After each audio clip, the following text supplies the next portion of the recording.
पहले हम लोग गरीबी में थे, मतलब खाने को पैसे नहीं होते थे, राशन नहीं होता था, कपड़े नहीं होते थे पहनने को। काफ़ी साल हम लोगों ने कोई नए कपड़े नहीं बनाए थे, लोगों के उतरे हुए कपड़े आते थे वही पहनते थे। और मेरी मम्मा ने भी पोलियो किया हुआ है, वो ड्रॉप्स पिलाया करती थी। मैंने शायद ये बात किसी इंटरव्यू में नहीं बताई हुई। 250 रुपीज़ मुझे मिले थे मेरी फर्स्ट कैंपेन में जब मैंने किया था। मैंने जब स्टार्ट लिया था 15,000 की मेरी फर्स्ट इन्वेस्टमेंट थी। एक साल में मेरे फॉलोअर्स थे 33,000 फर्स्ट जो हमारी एनिवर्सरी थी। और उसके बाद फिर 2.5 सालों में अभी मेरे फॉलोअर्स हैं इंस्टाग्राम पे 2,43,000। 15 साल की जर्नी में मुझे लोग होते हैं नेगेटिव होते हैं, लेकिन मेरे साथ कोई ऐसा नहीं वाकया पेश आया कि मैं जिसको देख कर कहूँ कि भाई लोगों का रवैया कि समाज बहुत बुरा है या लोग बहुत बुरे हैं, तो मैं वो उस तरफ हूँ नहीं। और लड़का मुझे वो चाहिए भी नहीं कि मर्सिडीज और स्विक वाला लड़का चाहिए, नहीं। ये करोड़ों में पैसे कमाए आपने कैसे, मतलब कौन से ऐसे प्रोडक्ट्स हैं जो इतने महंगे महंगे बिक जाते हैं? अस्सलाम वालेकुम नाज़रीन, आप देख रहे हैं मेरा अपना चैनल और मैं हूं आपकी मेज़बान निम्रा अली। और आज मैं जिस शख्सियत के साथ मौजूद हूँ, मैं उनकी खुद भी एक तरह की फ़ैन हूँ, क्योंकि उनके जो प्रोडक्ट्स हैं ना वो बहुत ज़्यादा अच्छे प्रोडक्ट्स हैं।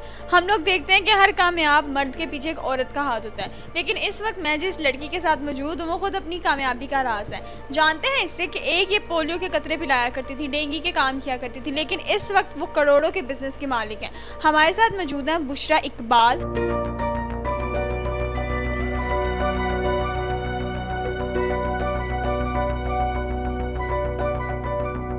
अस्सलाम वालेकुम। वालेकुम अस्सलाम। बुशरा कैसी हैं आप? मैं बिल्कुल ठीक हूँ, आप कैसी हैं? मैं भी ठीक, अल्लाह का शुक्र। अच्छा बुशरा, मुझे बताएं, आपने जब शुरू किया था आप डेंगू के सर्वे किया करती थी, आप पोलियो के कतरे पिलाया करती थी, लेकिन कभी किसी ने सोचा भी नहीं होगा, इवन आपके घर वालों ने भी नहीं सोचा होगा कि इस वक्त आप करोड़ों के बिजनेस की मालिक होंगी। तो कैसे सब कुछ हुआ? बस सब कुछ कैसे हो गया मुझे भी खुद भी पता नहीं चला, और सब कुछ इतनी जल्दी और इतनी तेज़ी से हुआ कि पैसा आता गया और हम लोग अमीर होते गए। तो अल्लाह का शुक्र है, अल्हम्दुलिल्लाह अल्लाह ताला ने मुझे चूज़ किया इस काम के लिए, मतलब कि मैं अपने घर वालों को अच्छा एक लग्जरी लाइफस्टाइल दे सकी जो बहुत ज़्यादा सर्वाइव करके आए हुए थे। मैं 15 साल से जो है वो स्ट्रगल कर रही हूँ। तो उसके बाद 3 साल हुए मुझे कारोबार करते हुए, तो बाकी जो अरूज मिला वो सब कुछ मुझे कारोबार करने के बाद ही मिला था। मैं यूट्यूब पर रेमेडीज़ और चीज़ें वगैरह इस तरह की करती होती थी। यूट्यूब पे मैंने चैनल बनाया हुआ था फिज़ा ब्यूटी टिप्स के नाम से, आज भी वीडियोस रखी हुई हैं यूट्यूब पे। अब तो वो 100+ 200+ के व्यूज़ की वीडियोज़ हैं, लेकिन मेरी कोई रेमेडी और कोई मेरी वीडियो वहाँ पर वायरल नहीं हुई थी। Then one friend suggest me कि तुम अपना कोई प्रोडक्ट क्यों नहीं लॉन्च करती, तुम्हारे पास इतना नॉलेज और इतनी चीज़ें हैं। तो फिर मैंने उसके ऊपर सर्चिंग स्टार्ट की और फिर मैंने अपना first product hair fall serum launch किया था 3 साल पहले। आपने जो अपनी स्ट्रगलिंग लाइफ गुजारी है वो क्या थी लाइफ, मतलब कैसी ज़िंदगी थी पहले हम लोग गरीबी में थे, मतलब खाने को पैसे नहीं होते थे, राशन नहीं होता था, कपड़े नहीं होते थे पहनने को। और स्टडी जो थी वो तो वैसे ही हमारे जो मोहल्लेदार वो स्टडी में सपोर्ट कर रहे थे और रिश्तेदार हमें सपोर्ट कर रहे थे। काफ़ी साल हम लोगों ने कोई नए कपड़े नहीं बनाए थे, लोगों के उतरे हुए कपड़े आते थे वही पहनते थे। फिर उसके बाद खाने पीने में काफ़ी प्रॉब्लम्स होती थी, कोई कुछ अच्छा नहीं खाते थे, कई महीने हमारे घर में गोश्त और इस तरह की चीज़ें नहीं बनती थी। तो बस वक्त गुजार रहे थे, अल्लाह का शुक्र अदा करते हुए। मेहनत मजदूरी भी की। मेरी मम्मा ने अगर किसी ने कह दिया कि ये बर्तन धो दो तो वो बर्तन भी धो देती थी। और मेरी मम्मा ने भी पोलियो किया हुआ है, वो ड्रॉप्स पिलाया करती थी। मैंने शायद ये बात किसी इंटरव्यू में नहीं बताई हुई, आज फर्स्ट टाइम इंटरव्यू में बता रही हूँ कि मेरी मम्मा भी पोलियो करती थी और मैं भी पोलियो करती थी, मेरी 2 सिस्टर्स भी करती थी, यानी हम सब मिलके करते थे।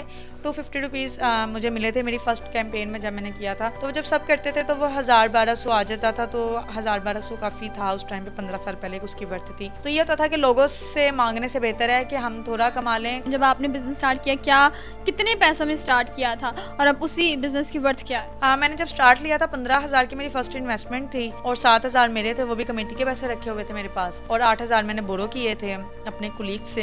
15,000 की इन्वेस्टमेंट से मैंने काम स्टार्ट किया था। 15,000 थे, कैसे इन्वेस्ट किया, क्या किया? 5500 की मेरी बॉटल्स आई थी सीरम की, 1500 के मेरे ऑयल्स आए थे। फिर उसके बाद जो मैंने 8,000 बोरो किए थे वो बेसिकली किए थे उसकी आउटर पैकिंग के लिए, लेबल बनाना और उसके बॉक्सेस बनवाना। फिर एक प्रिंटर मैंने लिया, बाद में प्रिंटर मैंने काफ़ी देर बाद जाके लिया था, क्योंकि मैंने जब कारोबार स्टार्ट किया था तो मुझे पता ही नहीं था कि प्रिंटर की भी ज़रूरत पड़ती है, आपको प्रिंट्स निकालने पड़ते हैं। मुझे था कि हम कोरियर के पास अकाउंट ओपन करवाएंगे, हम उनको डिटेल्स दिया करेंगे, वो खुद ही उसकी पैकिंग किया करेंगे। तो जब मेरा अकाउंट ओपन हो गया, जब हमारी फर्स्ट शिपमेंट जानी थी, तो तो मैं अपने सेल ऑफिसर को भेज रही हूँ कि ये मैंने कर ली है, तो अब बताएं कैसे करना है। तो मुझे कहते हैं कि आपने बुक करना है। मैंने कहा मैं कैसे बुक करूँगी। फिर उन्होंने मुझे वीडियोस भेजी कि ऐसे ऐसे बुकिंग करें। तो मैंने कहा ये प्रिंटिंग इसकी, उन्होंने कहा प्रिंट कर निकाल के तो आपने वो लेबल लगाने हैं। तो मैंने कहा मेरे पास तो प्रिंटर ही नहीं है, मुझे तो पता ही नहीं था कि प्रिंटर भी मुझे परचेज करना है, और मेरे पास पैसे भी कम थे, मैं प्रिंटर भी नहीं ले सकती थी। तो वन ऑफ माई कोलीग, उनकी अकेडमी थी और उनके पास प्रिंटर होते थे अकेडमी में। तो फिर मैं पोलियो करके आती थी या डेंगी करके आती थी। फिर बिजनेस के साथ साथ जॉब भी करी? हाँ, मैंने लास्ट जो 6 मंथ से मैंने जॉब और बिजनेस दोनों अपने कंटिन्यू एक साथ किया था। तो फिर मैं वो आके फिर मैंने ऑर्डर बुक करना, उनके प्रिंट निकलवाने जाती थी। 2 किलोमीटर का रास्ता बनता था जो मैं पैदल चल के जाती थी, फिर वहाँ से प्रिंट निकलवा के लाती थी। तो वो मुझे बस इतनी खुशी होती थी कि मेरे ऑर्डर जा रहे हैं, तो इससे मुझे काफ़ी मोटिवेशन मिलती थी। वो जो 4 किलोमीटर का सफ़र होता था ना, वो फिर मैं नहीं मुझे फील होता था, मुझे होता था मेरे ऑर्डर चले जाएंगे। इतना बिजनेस कैसे एक्सपेंड किया? पेजेस बनाए अपने, और उस टाइम पे टिकटॉकर्स भी मार्केट में काफ़ी न्यू इन हो रहे थे। तो टिकटॉकर्स का हमने जो है उनकी सपोर्ट ली। हम उनको प्रोडक्ट देते थे, वो उसको यूज़ करके अपने रिव्यूज़ और फीडबैक देते थे। उन्होंने भी, फिर लोगों ने सुजेस्ट किया। रुमाइसा खान IQ ऑर्गेनिक को स्टार्टिंग में उन्होंने प्रमोट किया था। अदील मुर्तज़ा ने फर्स्ट वीडियो हमारी की थी, जिन्होंने यूज़ करके बताया था, क्योंकि उनके बाल बहुत अच्छे हो गए थे। तो फिर वहाँ से हमारी काफ़ी इंगेजमेंट बढ़ना स्टार्ट हो गई थी। तो 1 साल में मेरे फॉलोअर्स थे 33,000 फर्स्ट जो हमारी एनिवर्सरी थी, और उसके बाद फिर 2.5 सालों में अभी मेरे फॉलोअर्स हैं इंस्टाग्राम पे 2,43,000। तो जो पहले वाला साल था वो काफ़ी मुश्किल था, और क्योंकि उसमें मुझे चीज़ें मैं सीख भी रही थी, लर्न भी कर रही थी। मैंने कभी बिजनेस पढ़ा नहीं था, मेरे पास कोई डिग्री नहीं थी बिजनेस से रिलेटेड। मैंने अपने जो हैं वो 6 सेंस और अपने टैलेंट के अकॉर्डिंग ही जितना मैं उसको क्रिएट कर सकती थी, मैंने उसको क्रिएट करके तो लोगों तक पहुँचाया। अभी हम लोग इनके IQ ऑर्गेनिक प्रोडक्ट्स की बात करें तो हमारी जानी मानी हस्तियां, हमारे सेलिब्रिटीज़ जिनको हम फॉलो करते हैं, वो सब इनके प्रोडक्ट्स को फॉलो करते हैं, तभी वो इतने खूबसूरत दिखते हैं।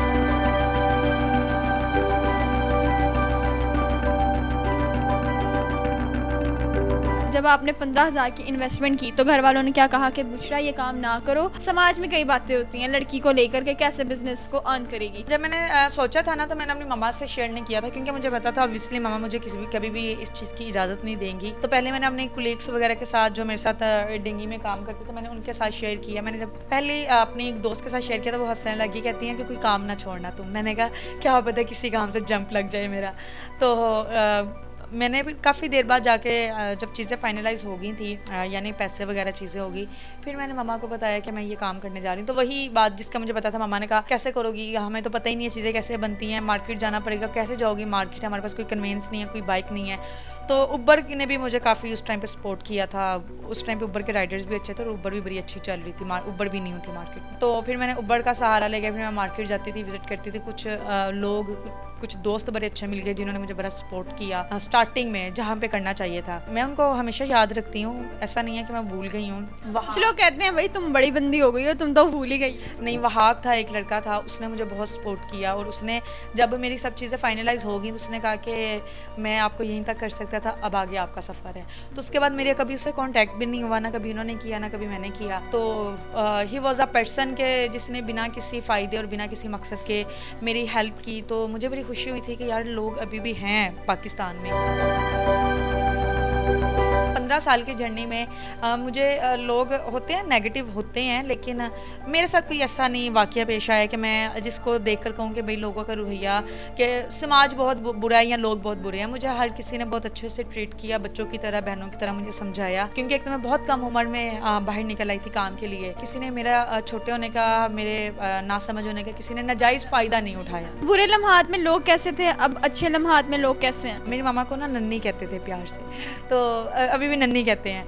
तो कहते थे नन्नी तुम्हारी बच्चियां जितनी मेहनती हैं ना, तो तुम्हें अल्लाह देगा, तुमने जितना सर्वाइव किया है ना ज़िंदगी में, अल्लाह ताला ज़रूर कुछ करेंगे। लोग हमें अच्छा ही ट्रीट करते थे, लेकिन अभी होने के बाद इस तरह से लोग आज मेरी ज़्यादा इज्जत करते हैं, लेकिन मुझे वो अच्छा भी नहीं लगता। मैं कहती हूँ कि नहीं, मैं जैसे पहले आप लोग करते थे वैसे ही करें, ऐसे मुझे नहीं अच्छा लगता। और अभी इंटरव्यूज़ वगैरह के बाद मुझे बहुत लोगों ने मतलब वो फलां थे। अब यार मतलब अगर कोई 15 साल पहले का कोई ताल्लुक निकाल के मुझे बता रहे हैं तो मुझे नहीं याद आएगा ना ऑब्वियसली। तो कहते अच्छा तुम बड़ी बंदी हो गई हो तो तुम अब हमें पहचानोगी नहीं। तो मैं कहती हूँ पहचानने वाली क्या बात है, इतनी पुरानी बात है, मुझे कुछ कोई रेफरेंस हो वो तो पता चले। तो इस तरह अभी लोग काफ़ी अप्रिशिएट कर रहे हैं, मुझे कॉन्टैक्ट कर रहे हैं। तकरीबन पूरे पाकिस्तान में मेरी वीडियोज़ वायरल हो रही हैं, चल रही हैं, शेयरिंग चल रही है, तो अच्छा चल रहा है मेरा, मतलब फीडबैक अच्छा चल रहा है। नेगेटिविटी भी है, वो आपने भी फेस की होगी उस टाइम पर, लेकिन नेगेटिविटी कम है और पॉजिटिविटी ज़्यादा है। और यही पॉजिटिविटी है जो आपको आगे लेकर जाती है। अच्छा, क्योंकि पैसे तो कमा रही हैं, जब आप अच्छा खासा कमाने लग जाते हैं ना तो फिर लड़कों की भी लाइनें लग जाती हैं। आपने बताया कि आप माशाल्लाह से 4 बहन भाई हैं, बिल्कुल मेरी तरह। हम लोग भी 4 बहन भाई हैं, 3 बहनें और एक भाई है वो जो सबसे छोटा है। तो मुझे भी बहुत प्रपोजल आए थे, झूठ क्यों बोलूँ, तो मैं तो वायरल नहीं थी। लेकिन आप अच्छा कमा रही हैं तो आपका तो शौहर ये भी चाहता होगा कि लड़की अच्छा कमा रही है, चलो हमारे साथ आ जाएगी। तो कभी किसी ने ऐसे प्रपोजल भेजा है, हाँ बुशरा तुम सेटिंग कर लो, मैं तुम्हें बड़े दिनों से जानता हूँ, मैं ऐसे था मैं वैसे था, कोई ऐसा वाला सीन है सेटिंग वेटिंग वाला? नहीं, मुझे अभी तक दुबई से रिश्ता नहीं है। मुझे यूके से रिश्ता नहीं है। लोग कमेंट्स में जाके लिख रहे हैं मेरे से शादी कर लो, मेरे से शादी कर लो, मेरे से शादी कर लो, तो मैं वो उस तरफ हूँ नहीं। और लड़का मुझे वो चाहिए भी नहीं कि मर्सिडीज और स्विक वाला लड़का चाहिए, नहीं। ऐसे इरादा है शादी वादी का कि नहीं? ऑफ कोर्स इरादा है। अभी है या? अच्छा, लोगों को लगता है कि अगर लड़की के पास पैसा आ जाए तो वो शायद शादी नहीं करती, या हाँ ऐसा है। जो पेरेंट्स हैं वो शादी नहीं करना चाहते। नहीं, मेरी तो मामा वो खुद ज़्यादा वो हैं कि बस एक तुम शादी करो, तुम निकलो यहाँ से। कौन सी मामा है ये मेरी वो पोजेसिव वाली मामा है, क्योंकि अभी मेरा काम आपको पता है, जब इंसान इस मुकाम पर आ जाए तो फिर वो घर में लेट भी आता है। मैं 11 बज जाते हैं, 12 बज जाते हैं, तो वो फिर उनको गुस्सा होता है तुम इतनी लेट घर आती हो, तुम्हारी शादी हो, तुम निकलो यहाँ से, मेरी टेंशन खत्म हो, मैं तुम्हें इतना संभाल के नहीं रख सकती। तो मेरी मामा को है कि बस अब शादी हो जाए। और मैं शादी बहुत अपनी तरह के सेल्फ मेड लड़के के साथ करना चाहती हूँ, जो मेहनती हो, खुद कमाता हो, लालची ना हो। और पैसा तो मेरे पास है, मुझे पैसे और इस तरह की ज़रूरत नहीं है, बस मेरे नखरे उठाए, मोहब्बत करे, इज्जत दे, बस। ये करोड़ों में पैसे कमाए आपने कैसे? मतलब कौन से ऐसे प्रोडक्ट्स हैं जो इतने महंगे महंगे बिक जाते हैं?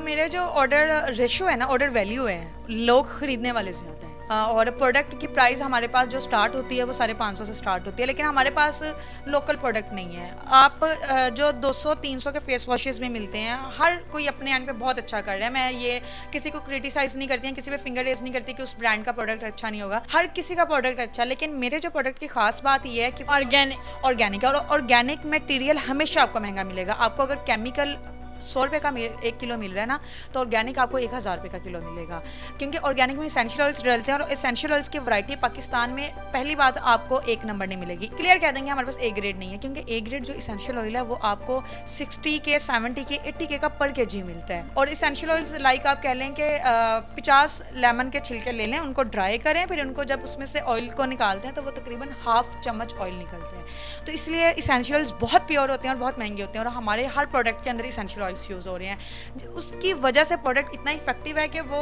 वैसे ऑर्गेनिक प्रोडक्ट 3 माह ले लेते हैं रिजल्ट शो करने के लिए, लेकिन आईकी के जो ऑर्गेनिक प्रोडक्ट्स हैं 1 से 1.5 माह के आपको विजिबल रिजल्ट्स मिलना स्टार्ट हो जाते हैं। खूबसूरत बनना है ना लड़कियों, तो आईक्यू ऑर्गेनिक्स इस्तेमाल करो। मैंने खुद भी यूज़ किए हैं, तो मेरी खूबसूरती का रास्ता आप लोगों को पता चल ही गया होगा। अच्छा, मुझे ये बताएं कि आईक्यू ऑर्गेनिक जो आपने शुरू तो कर दी है, पहले आपने शुरू किया होगा कम प्रोडक्ट से, लेकिन अब आपके पास कितनी क्वांटिटी है प्रोडक्ट्स की? क्या क्या प्रोडक्ट? हमारे पास 50+ प्रोडक्ट्स हैं इस टाइम पर। और जो सबसे एक्सपेंसिव हमें जो प्रोडक्ट हिस्ट्री की हमारी रही है अभी तक, वो मैनुअल हाइड्रा फेशियल किट रही है, क्योंकि उसको ट्रायल लेने के लिए सबसे पहले तो 70,000 मैंने अपने मुंह पे लगाया था। मैंने पूरे 10 सेशंस लिए थे, क्योंकि मुझे देखना था कि वो कौन सा निखार है जो 10 सेशंस के बाद वो चेहरे पर आ जाता है। लेकिन मैं तो जब 10वां सेशन भी लेकर रही थी, मेरे घर वाले कह रहे हैं कुछ करवा के नहीं आई तुम तो पार्लर गई हुई थी।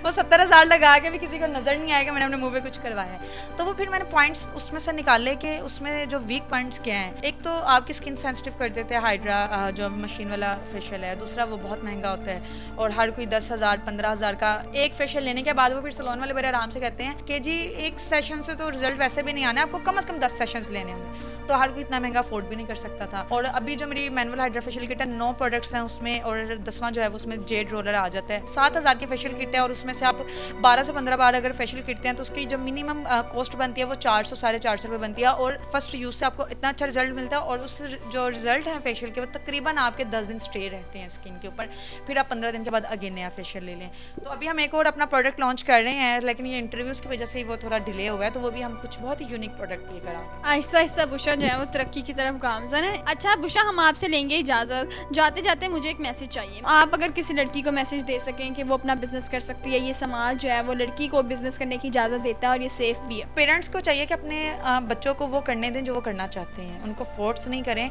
और मार्केट इतनी कोई बुरी नहीं है, लोगों के एक जहन में एक वो है ना कि मार्केट सिर्फ मर्दों की है, तो वो मर्दों की नहीं है, वहाँ पर सब जा सकते हैं। और मैं भी गई मार्केट में, जब मैं फर्स्ट टाइम गई थी तो मेरी नज़र बिल्कुल ऐसे थी, नीचे थी, मतलब मैं देख ही नहीं रही थी पूरी मार्केट में, मैं एक वाहिद लड़की थी जो मार्केट में विजिट कर रही थी। तो ऐसा नहीं है, लड़कियां मार्केट में जाएं और लड़के लोग बहुत अच्छे हैं। अब मेरा नहीं ख्याल कि पाकिस्तान का वो कल्चर रह गया है या कहीं पे भी वो कल्चर है, अब लोग खुद आपको इज्जत देते हैं। और लड़की अगर खुद अपनी इज्जत सबसे पहले खुद करेगी ना तो लोग भी उसकी इज्जत करेंगे। तो लड़कियों को आप काम करने दें, काम करेंगे तो फिर यही वो पेरेंट्स होंगे जो बताएंगे लोगों को कि जी हमारी हम 3 बहनें थी तो लोग, मेरी मम्मा को होता था शादियां कैसे होंगी, क्या होगा ये वो। तो फिर उसके बाद जब हम लोगों ने काम स्टार्ट किया तो फिर हमारे जो थे लोग मोहल्लेदार सराउंडिंग में, वो उन्होंने कहना शुरू कर दिया उनकी वो 3 बेटियां नहीं 3 बेटे हैं। और फिर जब मैंने इन किया तो मेरा नहीं ख्याल कि मेरे चाइनास के में कोई ऐसा लड़का होगा जिसको उसके बाप से उसकी माँ से मेरी मिसाल नहीं मिली होगी कि वो बच्ची होगी उसने इतना कर लिया तो तुम लोग मोबाइल पर लगे रहते हो। तो कुछ अगर करना चाहते हैं तो आप लोग कर सकते हैं। टिकटॉक एक बहुत अच्छा प्लेटफॉर्म है जहाँ पर आप अपना बिजनेस रन कर सकते हैं। आप कोई भी बिजनेस करना चाहते हैं तो आप टिकटॉक पे उसको वायरल कर सकते हैं। थैंक यू सो मच इतना अच्छा मैसेज देने के लिए। तो ये थी हमारे पास बुशरा की स्ट्रगलिंग स्टोरी। इतने सारे काम की, इतना ज़्यादा स्ट्रगल किया, एट द एंड अल्लाह ताला ने उनको उनकी स्ट्रगल का ये इतना सब कुछ नवाजा है। तो आप भी कर सकते हैं, बस आपके दिल के अंदर चाह होनी चाहिए, अम्मी अब्बू की दुआएं होनी चाहिए और अपने आप पर भरोसा होना चाहिए कि एक लड़की भी कुछ ना कुछ कर सकती है। इसी अच्छे मैसेज के साथ अपनी मेज़बान को दें इजाज़त। इसी तरह के मज़ीद प्रोग्राम के साथ आपकी मेज़बान होगी हाजिर। अपना बहुत सारा ख्याल रखें, दुआओं में याद रखें। अल्लाह हाफ़िज़।